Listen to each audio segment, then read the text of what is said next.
The peace and quiet of this rural Surrey village was shattered at 10:30 this morning. Armed officers acting on a tip-off challenged 4 men at the tiny sub-post office. Despite repeated warnings that the police were armed, it's thought the men opened fire. During the struggle, one of the armed officers in his 40s was stabbed in the chest. Despite his injuries, he gave chase as the suspects ran down the street, firing apparently indiscriminately. An elderly passer-by was shot in the foot as he stood at the bus stop. He's not thought to be badly hurt.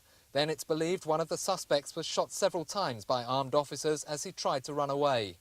4 men were arrested and are being questioned.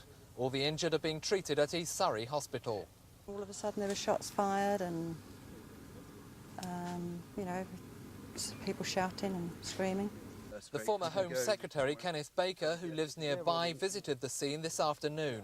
Clearly this is a very peaceful rural village and the village post office is a soft target. And I think the Surrey Police behaved very well indeed in stopping this armed attack. Passers-by or staff, if they had not actually picked up this information, could have been very seriously injured indeed or killed. Police were scouring the village for evidence throughout the day. Today was pension day at the post office and armed officers in the joint Surrey Met Police operation were stationed inside the post office and in the pub across the street. Senior detectives said the actions of the stabbed officer were vital in the capture of the suspects. It was a very brave act on behalf of this officer and the other officers, of course, who were present during this. But his actions did result in the man and the other men eventually being arrested.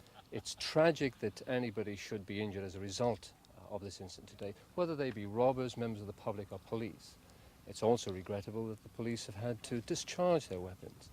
But the reality of it is, when you're faced with armed and determined criminals who discharge their weapons, then the only thing that you're left with is to protect the public and the officers, is to meet that force with force, and that's what happened today. Police here are still questioning the 4 people arrested this morning. Detectives say it was a tragedy that it escalated into violence, but strongly defended their decision to go in. This is John Dowden in Surrey for Thames News.